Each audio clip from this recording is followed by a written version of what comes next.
First, let's see what happens today. It's an extraordinary day.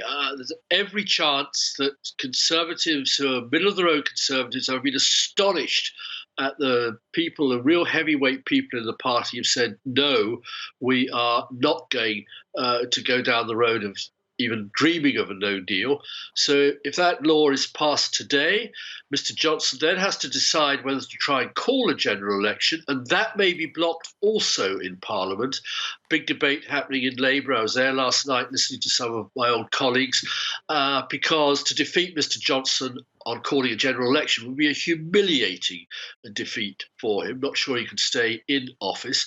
And if a general election is held, well, Norman Lamont, former Chancellor, very, very pro-Brexit, he said, oh gosh, this could all go horribly wrong because the first day or two might indeed be on Brexit, but the remaining 20 or 30 days would have to be on the issues that matter to people. And there, Mr. Johnson's record, the Conservative record, is very weak. It's not a question of Mr. Corbyn being more popular, but all the opposition parties will simply say, we want a fairer, more decent, kinder Britain, and will offer the same spending programmes that Mr. Johnson is offering. But in addition, we will give the people of Britain the chance to decide our fate on Europe. Mr. Johnson won't. Mr. Johnson is now one of the London elite that is denying the people of Britain a chance to vote on Europe. That's a very, very bad position. And sorry, Rosie, I don't want to talk too long. Do you think there should be a general election?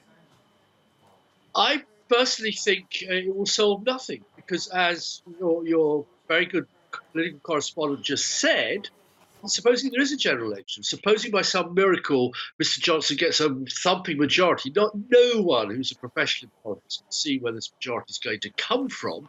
And then what? The EU's position is very simple. And the EU 27, the nationally elected government leaders say, we're going to defend our single market. We're going to defend what's been created over 70 years. We're not going to allow you to bust it up. We're not going to allow you to have special privilege. And above all, we're not going to give a green light to threatening peace in Northern Ireland, as Mr. Johnson and the hardline extremists, especially from Northern Ireland, want. So it would actually change nothing. Mr. Johnson could come back Prime Minister in a month or 6 weeks' time.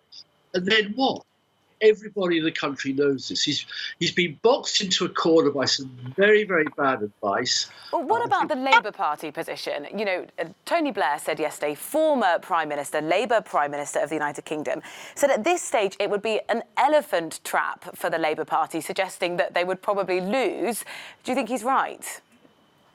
I'm not sure about losing, but I completely agree with Tony that it would be wiser for the Labour Party to keep the alliance going with all the other opposition parties and with many, many Conservative MPs and say now is not the time for a general election. Now is the time for a national debate about what we mean and want by Brexit.